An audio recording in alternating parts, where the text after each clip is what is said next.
Good evening, beloved in Christ. You've done all you could today. You've tried, you've worked, you've worried, maybe even failed. But tonight, God says, give it to me. Let me finish what you couldn't. Lord, my list is still full. My thoughts are still busy. But I want to sleep in peace, not panic. Your word in Psalm 4:8 says, in peace I will lie down and sleep, for you alone, Lord, make me dwell in safety. I surrender what's incomplete. I give you what's too heavy. And I rest, knowing you are still working while I sleep. In Jesus' name, amen. Good night, everyone. Tomorrow is already filled with mercy. You don't need to carry today into it. Sleep peacefully. Please turn off the cell phones, iPads, TV and tablets lights. Keep away from your bed.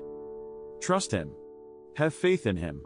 Believe in His love for you. He is still working. Even while you rest.